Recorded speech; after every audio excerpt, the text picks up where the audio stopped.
Hi friends, இன்றைக்கி நம்ம மீன் குழம்பு எப்படி செய்ய போகுதுன்னு பார்க்க போகிறோம். ஃபஸ்ட்டு நல்லா கடாயை காய வச்சுட்டு அதில் கொஞ்சம் எண்ணெய், தேவையான அளவு எண்ணெய் ஊற்றிக்கணும். எண்ணெய் காஞ்சதும் கொஞ்சமாக கடுகு உளுத்தம் பருப்பு போட்டுக்கணும்.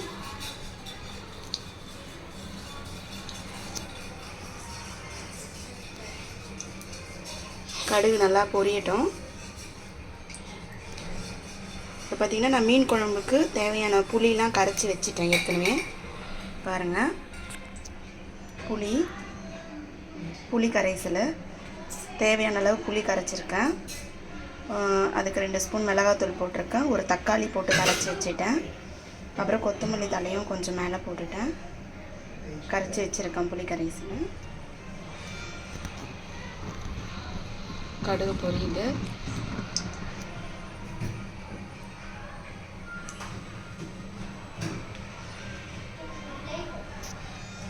நான் பார்த்திங்கன்னா குழம்பு மிளகாத்தூள் போட்டு கரைச்சி வச்சுருக்கேன். நாங்கள் மிளகாய், தனியா, மிளகு, சீரகம் இதெல்லாம் போட்டு மொத்தமாக அரைச்சி குழம்பு மிளகாத்தூள் எப்பவுமே வச்சுருக்கோம்.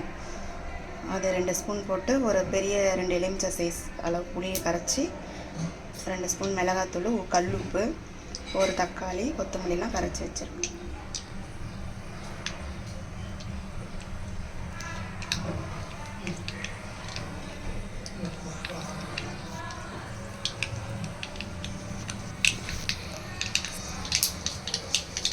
கடுகு பொரியுது. இப்போ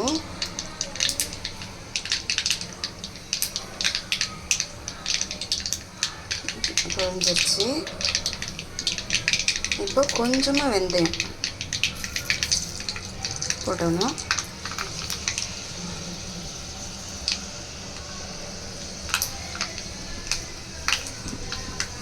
ஸ்லோவில் வச்சுக்கோங்க. கொஞ்சம் போட்டு அந்த கருவேப்பிலை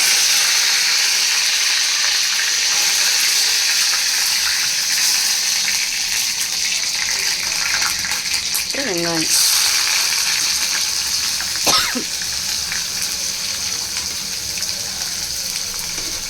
போட்டு வதக்கி நமக்கு பார்த்திங்கன்னா வெங்காயம் நல்லா வதக்கணும்.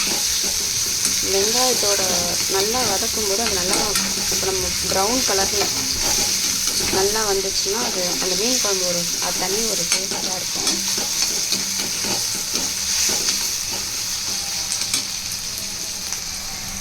வெங்காயம் நல்லா வதங்கட்டும். நான் வெயில் சீசனாக இருக்கிறதுனால நான் பச்சை மிளகாய் சேர்க்கலை. உங்களுக்கு வேணும்னா வெங்காயத்தோட 2-3 பச்சை மிளகாய் சேர்த்துக்கலாம். வெறும் காம்பு மட்டும் கீராமல் முழுசாக, அதுவும் ஒரு டேஸ்ட்டாக இருக்கும்.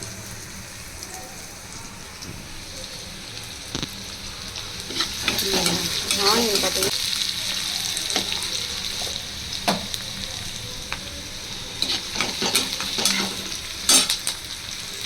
ஆனியன் நல்லா ஃப்ரை ஆகட்டும்.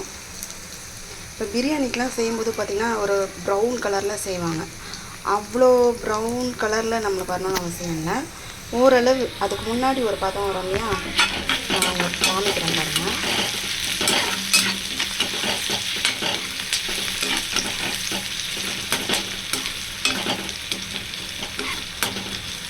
நல்லா வெங்காயம் ஓரளவு கொஞ்சம் ப்ரௌனாக மாறும்போது தக்காளி நம்ம போட்டுக்கணும்.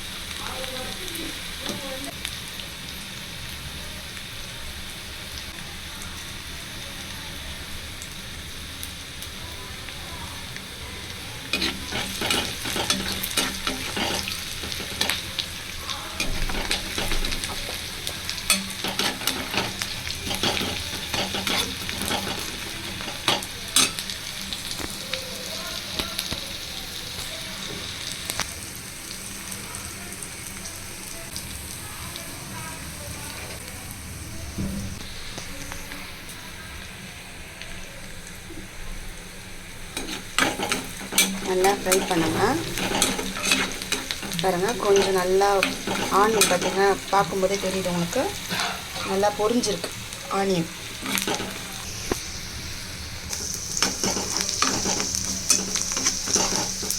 பார்த்தீங்கன்னா ரொம்ப ப்ரௌன் ஆக தேவையில்லை, இந்த அளவு இருந்தால் போதும். இப்போ நம்ம தக்காளி சேர்த்து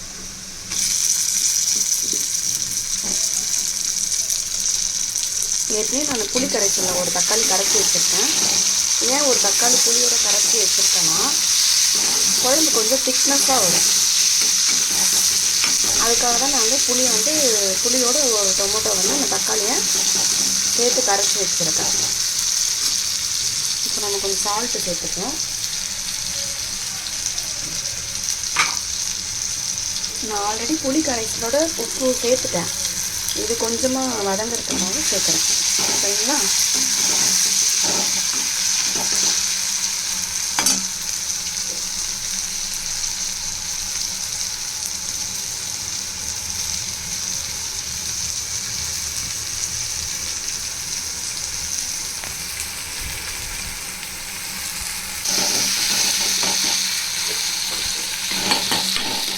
தக்காளி நல்லா சால்ட்டு போட்டோம்னா சீக்கிரமாக மேட்ச் ஆகிடும். குத்திக்கிட்டிங்கன்னா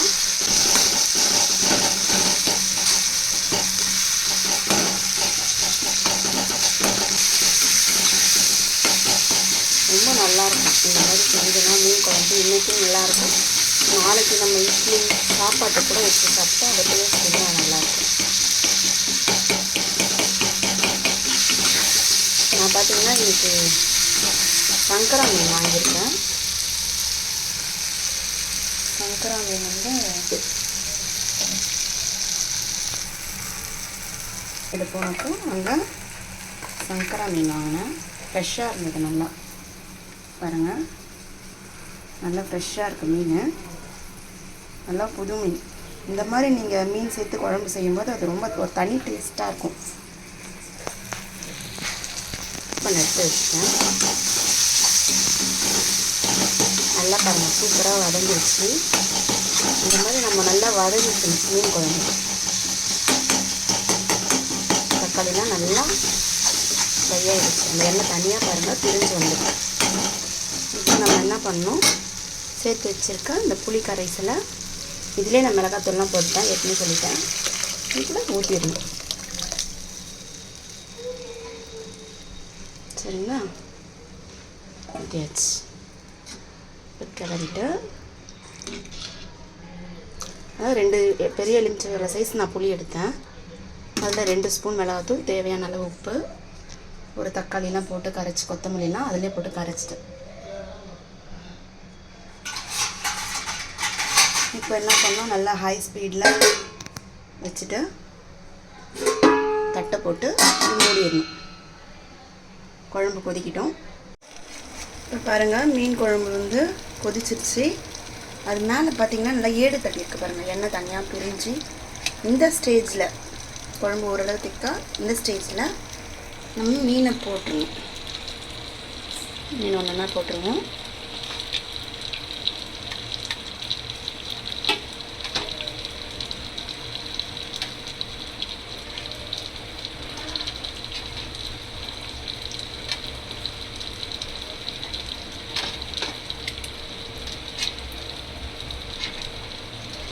மீனை போட்டாச்சு. மேலே அப்படியே கொத்தமல்லி தடவி தூவிடுவோம். அவ்வளோதான், மீன் குழம்பு ரெடி. இதை லைட்டாக ஒரு 2 மினிட்ஸ் கொஞ்சம் கொதிக்க விடுங்க. ரொம்ப கொதிக்க விட்டிங்கன்னா மீன் எப்பவுமே உடஞ்சி போயிடும். சரிங்களா? அதனால் ஒரு நிமிஷம் 1 மினிட் போட்டு ஒரு 1 மினிட்டில் நீங்கள் ஆஃப் பண்ணால் கூட அந்த குழம்போட ஹீட்லேயே மீன் வெந்துடும். அதனால் நீங்கள் எப்போவுமே மீன் போட்டிங்கன்னா ரொம்ப கொதிக்க விடாதீங்க. இந்த மீன்லாம் அந்த ஹீட்லேயே வெந்துடும்.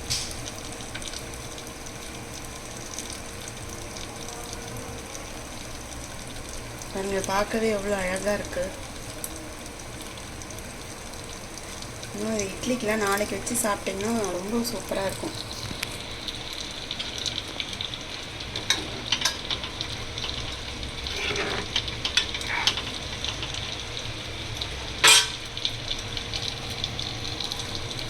மீன் குழம்பு ரெடி. நீங்களும் இதை ட்ரை பண்ணுங்கள் வியூவர்ஸ். செஞ்சு எப்படி இருக்குன்னு சொல்லுங்கள். லைக் பண்ணுங்கள், சப்ஸ்கிரைப் பண்ணுங்கள். தேங்க்யூ.